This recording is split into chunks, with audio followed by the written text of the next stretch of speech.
Thank you, Mr. Chairman, and thanks for holding this important hearing. And from our part of the country, definitely, these are very, very important issues. So thank you to all the witnesses today.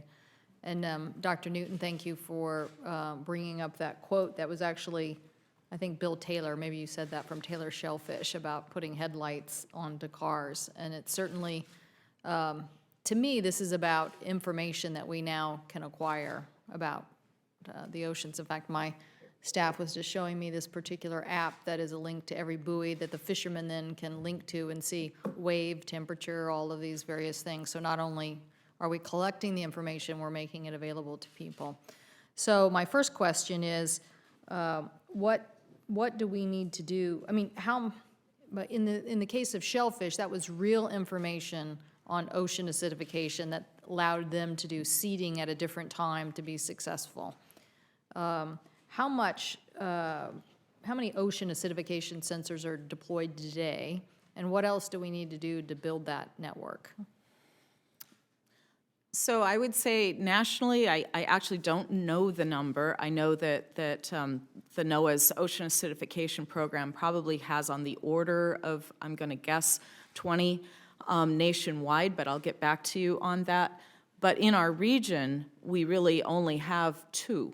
And I think that this is very much underestimating the situation. We've been very successful at with those 2 offshore buoys, one off La Push that I mentioned and one off Newport, because it tells the the nearshore growers when ocean acidification events are coming. But when you look at the inland waters such as Puget Sound or the Columbia River, we know that very different conditions exist. And so my examples are all from the Pacific Northwest, but this is certainly true for Alaska, certainly true for the Caribbean and the Northeast and all of the areas around our nation. So I see that we need a significant investment in expanding these observations, but the great thing about IUCE is that the platforms are there. It's not like we need to be putting a whole bunch of new buoys in the water, because we have a lot of buoys which could be adapted to be ocean acidification monitoring buoys. And we have the human infrastructure, and we have the data delivery systems. The app that you saw that NANUS produced is also mirrored by other regional associations and by IUCE. So I think we have some of the picture, but we need the sustained and also support and the way to grow it. I've been a big fan of using our new high-tech Doppler radar system to get a better weather-ready nation in the context of so much can be known about these storms now. There are all sorts of algorithms that if people just put high-power computing time behind, they would tell us some of the potential damage that we're looking at coming at us and give us better preparation. Or do you think using high-frequency radar with the buoy system and combining all this data under NOAA in a forecasting situation would be good for us as it relates to hurricanes and some of the events that we're seeing, maybe some that we see in the Northwest, but certainly other parts of the country see way more frequently than we do?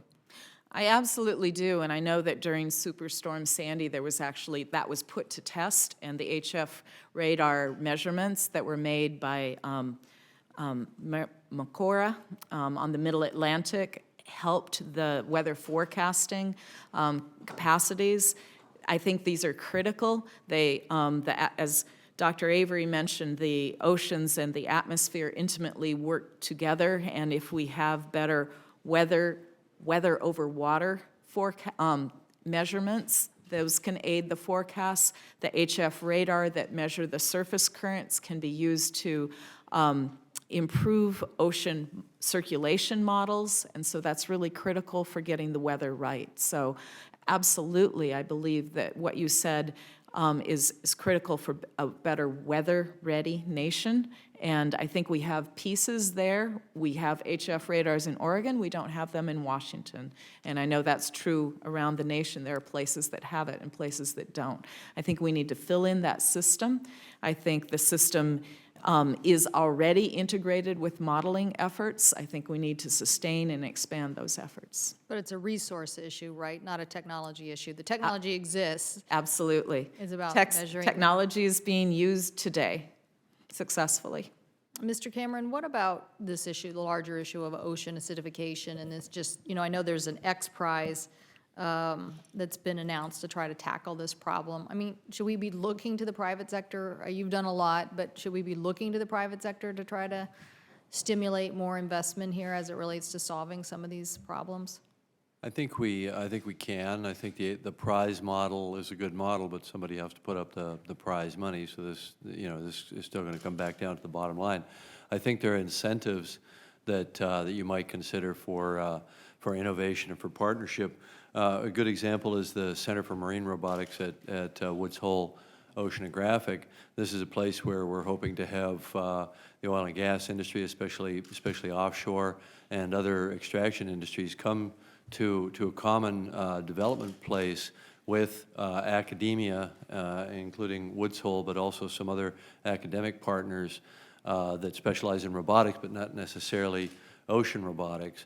So putting a group together where money can be brought into it that doesn't necessarily have to come from the federal government. But on the other hand, we need to stimulate the, let's say, the offshore oil and gas industry to want to come to do this and develop common platform technology that could be used both for research and for commercial survey work, for example.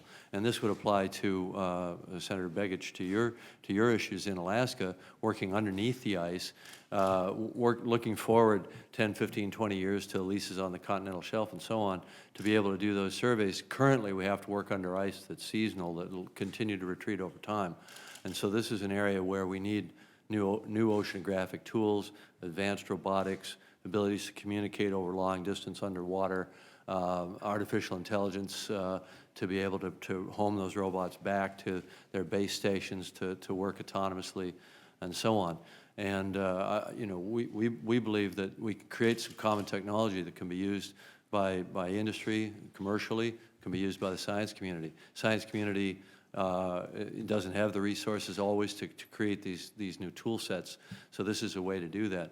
If there's a way that you guys can imagine that can stimulate that, so that it's private money, private sector money moving into essentially the research community with some kind of rebate system or something like that, that would be, I think, very helpful. For example, I built the Deep Sea Challenger submersible in Australia. We had an American component to the team. They provided about a third of the sub, but the assembly and most of the R&D work was done in Australia because Australia has a rebate system there for pure R&D. So entrepreneurs who want to create new technology can create that technology, and they can receive a rebate from the government. That was significant to me, to the tune of about $500,000, and on a small project like that, that made a difference. So that type of thing should be considered as well, and might play hand in glove with the kind of things we're proposing with the Center for Marine Robotics.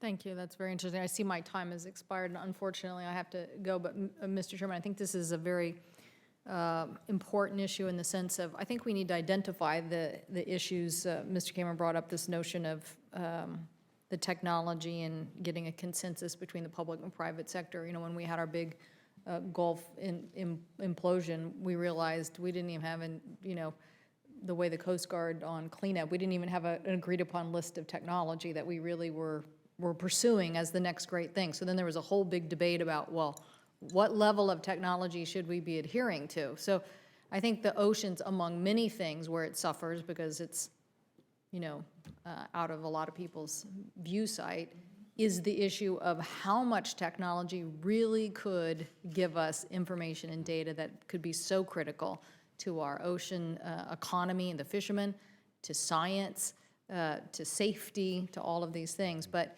it just, like so many things with the oceans, falls between the cracks of various organizations and agency, and there is no prioritization of that next step in technology. So I certainly want to work with you, and I applaud you for having this hearing.